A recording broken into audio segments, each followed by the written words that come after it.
বিসমিল্লাহির রহমানির রহিম। সম্মানিত বিনিয়োগকারী ভাই বোনেরা, আসসালামু আলাইকুম। শুভ অপরাহ্ন। আজ ৯ মার্চ রোজ রবিবার।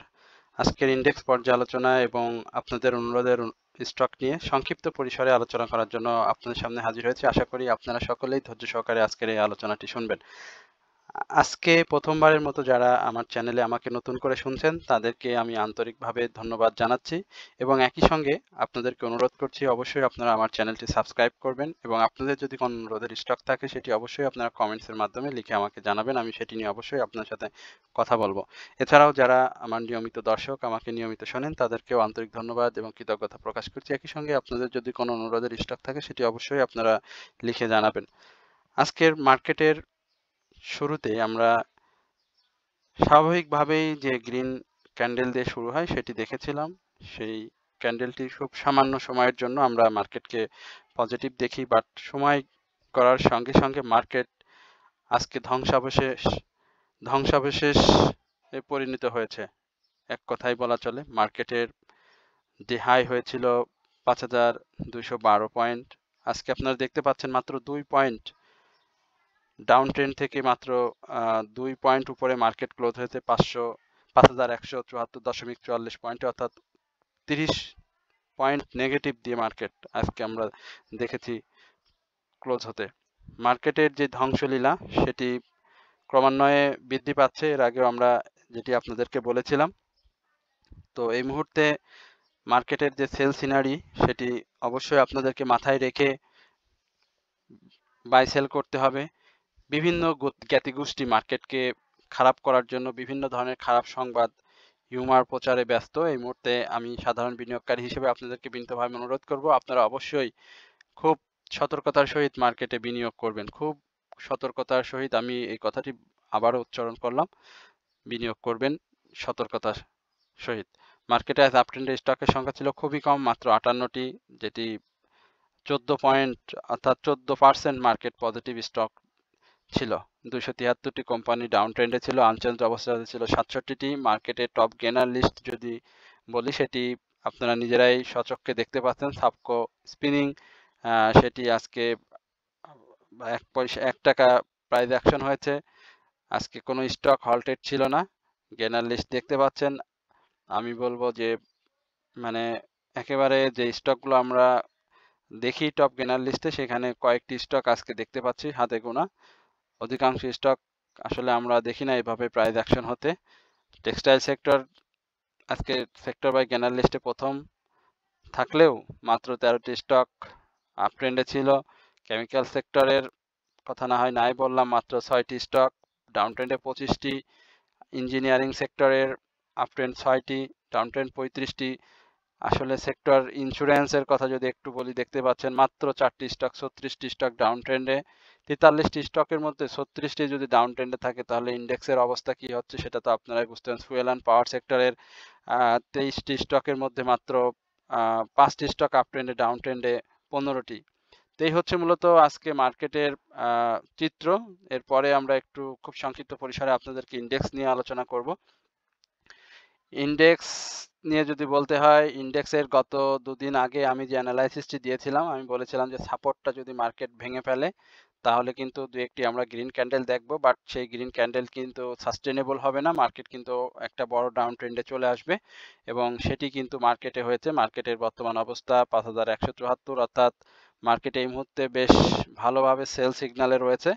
আরএসআইটা যে কারেকশন, সেই কারেকশনটা দেখতেই পাচ্ছেন অনেক বেশি হয়ে গিয়েছে। আরো কারেকশনের জন্য মার্কেট মনে হচ্ছে তার ক্যান্ডেল, যে ক্যান্ডেলটি রয়েছে বেয়ারিশ ক্যান্ডেলের, ক্যান্ডেলটি দিয়ে সে আরো বড় ধরনের একটি কারেকশন আরএসআইটাকে দেখতে পাবো বলে মনে হচ্ছে। তবে তার আগে আমরা একটু সাপোর্ট যদি খুঁজি মার্কেটে, সেখানে 5166 পয়েন্টে মার্কেটের একটি সাপোর্ট রয়েছে। তবে এই সাপোর্টটাকে যদি রেসপেক্ট না করে তাহলে কিন্তু মার্কেট আরো ডাউন ট্রেন্ডে চলে আসবে। তো আমরা প্রত্যাশা করি মার্কেট এই সাপোর্টটাকে রেসপেক্ট করবে 5166। এই সাপোর্টটাকে যদি রেসপেক্ট না করে তাহলে মার্কেটকে আমরা 5150 থেকে 5154 এই লেভেলে দেখব। তো যারা এখন মার্কেটে বিনিয়োগে রয়েছেন আমি বলবো আপনারা অবশ্যই সাবধানতার সহিত মার্কেটে বাই সেল করবেন। আর মার্কেটের হিস্টোগ্রামের বার, এমএসিডি মুভিং অ্যাভারেজ অনুযায়ী মার্কেটে এই মুহূর্তে আমরা সেল সিগন্যাল দেখতে পাচ্ছি।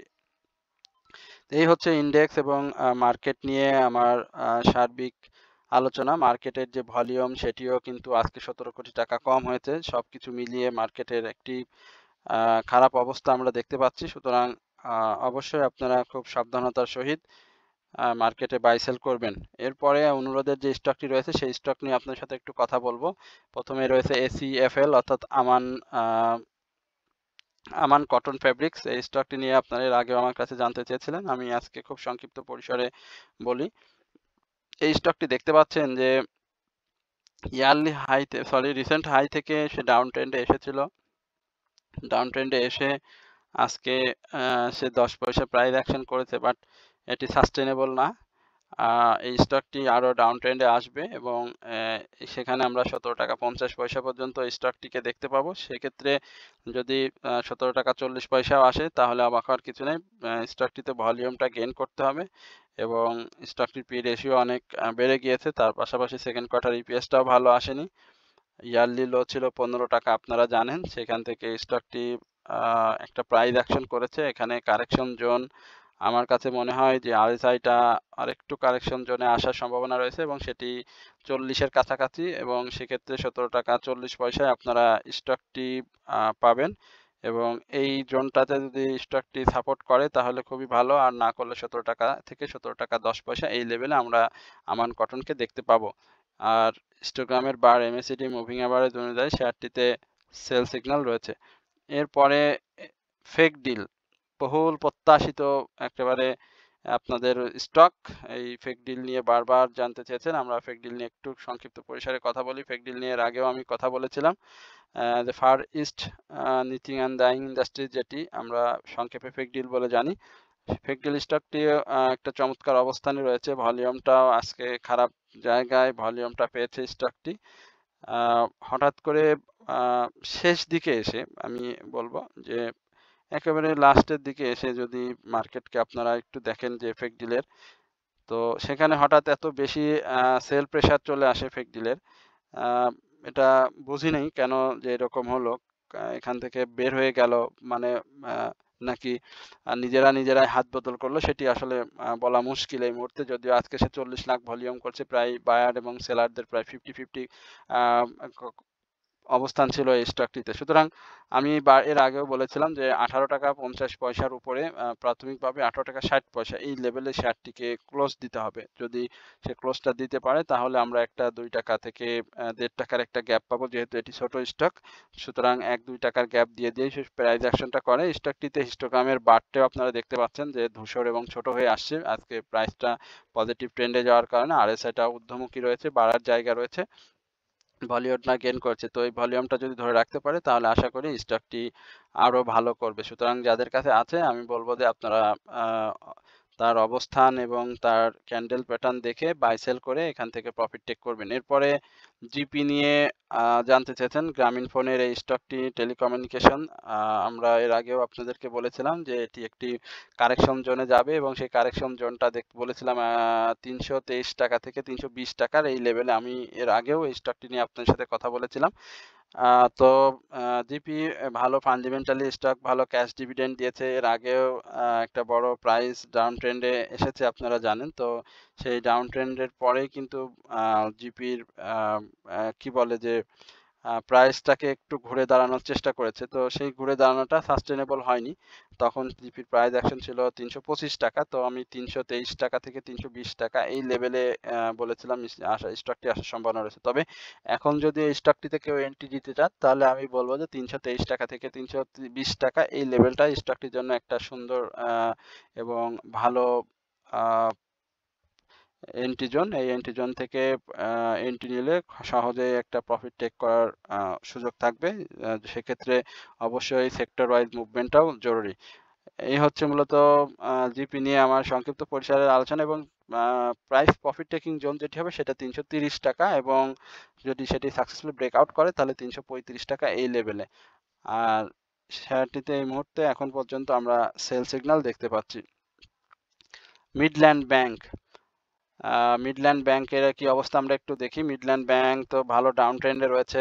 স্টকটি নিয়ে অনেকবার যদি ভুল না হয় না হলো 10 থেকে 12 বার, 6 মাসের মধ্যে 10 বার 10 বার আমি স্টকটি নিয়ে আলোচনা করি, 10 বার আমি বলেছিলাম এই যে এইখানটাতে দেখতে পাচ্ছেন যে সাইডওয়েজ মুভমেন্ট, তারপরে ডাউন ট্রেন্ড। আমাকে ব্যক্তিগতভাবে হোয়াটসঅ্যাপে আপনারা মেসেজ করেছিলেন অনেকেই। আমি বলেছিলাম যে মাঝে মাঝে দু একটি হয়তো আপনারা গ্রিন ক্যান্ডেল দেখতে পাবেন, বাট সেটাকে সাপোর্ট না ভেবে আমি বলবো যে অপেক্ষা করার জন্য শেয়ারটির। তো শেয়ারটির আমি বলবো যে মামুরা বের হয়ে গিয়েছে এই মুহূর্তে। এখন এই ডাউন ট্রেন্ডটা অব্যাহত থাকবে এবং অন্যান্য ব্যাংকের ন্যায় তার যে ব্যাংকের ন্যায় যে ফেস ভ্যালু রয়েছে শেয়ারগুলো, তো বর্তমানে ফেস ভ্যালুতে নেই, ফেস ভ্যালুর অনেক নিচে রয়েছে। তো এই স্টকটিও সেখানে যাবে না, তবে কারেকশন জোন দিবে, অনেক বেশি কারেকশন জোন দিয়ে তার ফেস ভ্যালুর আশেপাশে অবস্থান করবে। এতটুকু আপনাদেরকে এখন এই মুহূর্তে মিডল্যান্ড ব্যাংক নিয়ে আমি বলতে পারি।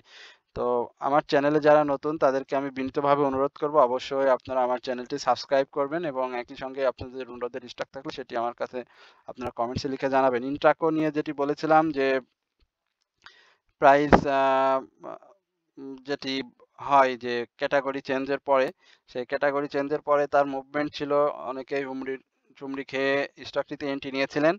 তো বর্তমান অবস্থা তো দেখতেই পাচ্ছেন, একটু কারেকশন জোনে থাকবে এবং সেই কারেকশন জোনটা 20 টাকার আশেপাশে হবে। তো 20 টাকা থেকে 20 টাকা 40 পয়সা এই লেভেলে শেয়ারটি সাপোর্ট রয়েছে। আর এখন পর্যন্ত বাই সিগনালে থাকলেও হিস্টোগ্রামের বার, এমএসিডি, মুভিং অ্যাভারেজ সব কিছুতেই খুব দুর্বলতা, অর্থাৎ সেল সিগন্যাল আমরা স্টকটিতে পেয়ে যাব মার্কেটের যে বর্তমান পরিস্থিতি। সুতরাং শেয়ারটিতে ভলিউমটা অ্যাক্টিভ রয়েছে। এই অ্যাক্টিভ ভলিউম নিয়ে যদি শেয়ারটি লাইফ সার্কেল এই সপ্তাহটা ধরে রাখতে পারে, তাহলে আবারও শেয়ারটি রান করার সম্ভাবনা রয়েছে। সুতরাং শেয়ারটিতে যদি কেউ এন্ট্রি নিতে চান, তাহলে আমি বলবো যে 20 টাকা থেকে 20 টাকা 40 পয়সা এই লেভেলে শেয়ারটিতে আপনারা এন্ট্রি নেবেন এবং সেক্ষেত্রে প্রফিট টেকিং জোন যেটি হবে সেটা হবে 23 টাকা থেকে 23 টাকা 50 পয়সা এই লেভেলে।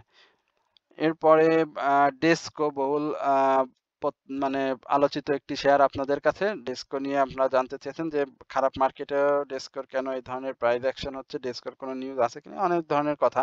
তো ডেসকো সম্পর্কে আমি যদি বলি, সেটি বলবো যে ডেসকোর প্রাইস অ্যাকশনটা কিন্তু অনেক দিন ধরে, এটি ফুয়েল অ্যান্ড পাওয়ার সেক্টরের একটি ইলেকট্রিক সাপ্লাই কোম্পানি। আপনারা জানেন যে ঢাকার, তো এটি প্রাইস অ্যাকশন তো অনেক দিন ছিল না, অনেক দিন ছিল না। একটা একটা জায়গায় স্টকটি ছিল ফেব্রুয়ারির লাস্ট উইক থেকে। শেয়ারটি যখন বাজারও একটা ঊর্ধ্বমুখী প্রবণতায় ছিল, তখন থেকে কিন্তু শেয়ারটি মুভমেন্টে আসে। একই সঙ্গে তার যে ফার্স্ট কোয়ার্টার ইপিএস সেটিও কিন্তু হিউজ পরিমাণে, সেকেন্ড কোয়ার্টার ইপিএসটা খুবই ভালো আসে, পাবলিক হোল্ডিং কম। তো যার কারণে স্টকটি এখন মুভমেন্টে আসছে। আমি যেটি বলবো যে স্টকটি ভালো, আরো প্রাইস অ্যাকশন করার সম্ভাবনা রয়েছে, তবে স্টকটির একটি কারেকশন জোনে কিন্তু খুব শীঘ্রই চলে আসবে। সুতরাং প্রফিট টেকিং এ থাকলে আমি বলবো যে প্রফিটটা টেক করে নেওয়ার জন্য, প্রফিট টেক করে নিয়ে আবার অবস্থান নিতে হবে, শেয়ারটি আবার ডাউন ট্রেন্ডে আসলে এন্ট্রি নেওয়ার জন্য। তো এই মুহূর্তে তার ব্যক্তিগতভাবে যদি বলি, এই মুহূর্তে তার আপ ট্রেন্ড হিস্ট্রিটা বলা সম্ভব হবে না, কারণ শেয়ারটি আরএসআই অনেক বেড়ে গিয়েছে। এখানে যদি যেটি হচ্ছে, ভলিউমটা আপনারা দেখতে পাচ্ছেন বা কমতেছে বাড়তেছে, এখানে নিজেরা নিজেরা হাত বদল হওয়ার সম্ভাবনা থাকতে পারে সাধারণ বিনিয়োগকারীদেরকে এখানে এন্ট্রি করার জন্য। সুতরাং আজকে বায়ার সেলারদের কিন্তু রণক্ষেত্র ছিল এই স্টকটিতে। সুতরাং আমি বলবো যে এখানে বুঝে শুনে শেয়ারগুলোতে এন্ট্রি নেওয়ার জন্য।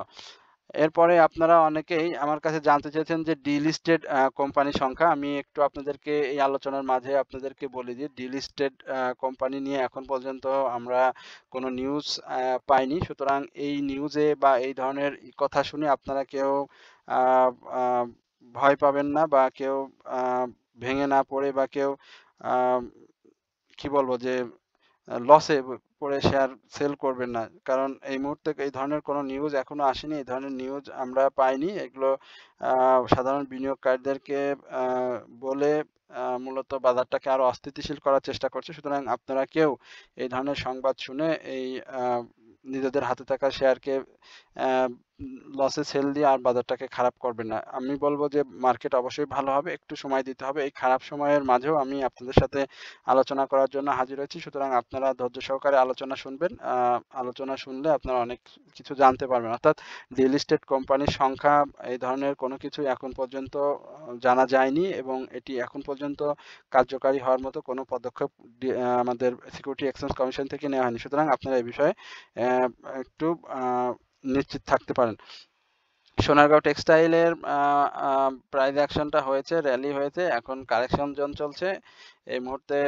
সোনারগাঁয়ের কারেকশন জোনটা আমি যদি বলি 40 টাকার আশেপাশে, এবং সেই সাপোর্টটাকে যদি রেসপেক্ট করে আলহামদুলিল্লাহ, না পড়লে 42 টাকা 70 পয়সা থেকে 42 টাকা এই লেভেলে আসবে। আর শেয়ারটিতে এই মুহূর্তে সেল সিগন্যাল রয়েছে। আপ ট্রেন্ডে গেলে শেয়ারটি তার যে রিসেন্ট হাই রয়েছে 52 টাকা, এই আপ ট্রেন্ডটিতে যাওয়ার একটা সম্ভাবনা রয়েছে। সুতরাং আমি এর আগেও সোনারগাঁও নিয়ে কথা বলছিলাম আপনার সাথে, যাদের কাছে রয়েছে তাদেরকে বলবো যে আপনারা ধৈর্য ধরেন। কারেকশন জোনটা শেষ হলে স্টকটি আবারও মুভমেন্টে যাবে। তবে আজকে যে ক্যান্ডেলটি করেছে, ক্যান্ডেলটি কিন্তু গত দিনের হাইয়ের উপরে ক্লোজ দিতে পারেনি। সুতরাং আমরা এখানে স্টকটির একটা ডাউন ট্রেন্ড স্বাভাবিকভাবে প্রত্যাশা করছি। তো এই স্বাভাবিক কারেকশনটা হলে তারপরে আমি মনে করি যে শেয়ারটি আবারও আপট্রেন্ড কন্টিনিউ করবে, এবং এই স্বাভাবিক কারেকশনে কেউ যদি এন্ট্রি নিতে চান তাহলে আমি বলবো যে আপনারা এই 43 টাকার আশেপাশে শেয়ারটিতে এন্ট্রি নিলে প্রফিট টেক করতে পারবেন। এরপরে লভেলো, লভেলো নিয়ে একটু আপনাদের জানার আগ্রহ। আমি লভেলোকে আলোচনা করার আগে আবারও সবাইকে বিশেষভাবে অনুরোধ করছি আমার চ্যানেলটি সাবস্ক্রাইব করার জন্য, এবং আমার পাশে থেকে আপনাদেরকে আমাকে উৎসাহিত করার, একই সঙ্গে আপনাদের যদি কোনো অনুরোধের স্টক থাকে সেগুলো কমেন্টসের মাধ্যমে লিখে জানানোর। লভেলোর ক্যান্ডেলটা ভালো আসেনি, একটা সাপোর্ট লেভেলে রয়েছে লভেলো। আজকে যদিও 20 পয়সা ক্লোজ দিয়েছে বাড়তি করে, প্রাইস অ্যাকশন করে, বাট গত দিনের হাইয়ের উপরে ক্লোজ দিতে পারেনি স্টকটি। গন্তব্য এর আগেও বলেছিলাম যে 80 টাকার আশেপাশে, তো সেটি এখনো বলবৎ থাকলো। 80 টাকার সাপোর্টটাকে যদি রেসপেক্ট করে আলহামদুলিল্লাহ, না করলে 77 টাকা থেকে 77 টাকার আশেপাশে স্টকটি আসার সম্ভাবনা রয়েছে। এবং বর্তমান যে পরিস্থিতি বা ভলিউম, আমার কাছে মনে হয় যে 80 টাকার আশেপাশে স্টকটি আসার সম্ভাবনা রয়েছে, যেহেতু এটি গেমলিং স্টক, এর আগেও গেম হয়েছে, এবছর ক্যাশ ডিভিডেন্ডের পাশাপাশি স্টক ডিভিডেন্ড দিয়েছে। সুতরাং আমি বলবো যে শেয়ারটিতে নজর রাখতে। যদিও সেকেন্ড কোয়ার্টার ইপিএসটা ভালো এসেছে, তবে আমার কাছে যেটি মনে হয় যে এই মুহূর্তে শেয়ারটি একটা সাইডওয়েজ মুভমেন্ট নিয়ে 80 টাকা থেকে 82 টাকা এই লেভেলে, এই যে সার্কেলটা, এই সার্কেল অর্থাৎ আমরা জানুয়ারিতে যে ধরনের মুভমেন্ট দেখেছিলাম, এই সার্কেলটাতে সে পার করে তারপরে আবারও একটা মুভমেন্টে যাওয়ার চেষ্টা করবে। তো এই হচ্ছে মূলত তৌফিকা ফুডস অ্যান্ড লভেলো নিয়ে আমার সংক্ষিপ্ত পরিসরের আলোচনা। আশা করি আপনারা সকলে ধৈর্য সহকারে আজকের এই আলোচনাটি শুনেছেন। একই সঙ্গে আপনাদেরকে আবারও আমি বিনীতভাবে অনুরোধ করব আমার চ্যানেলটি সাবস্ক্রাইব করবেন, কমেন্টস করবেন, শেয়ার করবেন, এবং আপনাদের অনুরোধের স্টক থাকলে সেটি অবশ্যই আপনার কমেন্টসে লিখে আমাকে জানাবেন। তো সকলেই ভালো থাকবেন, সুস্থ থাকবেন, এই প্রত্যাশায় আজকের আলোচনা এখানে শেষ করছি। আসসালামু আলাইকুম ওয়া রাহমাতুল্লাহি ওয়া বারাকাতুহু।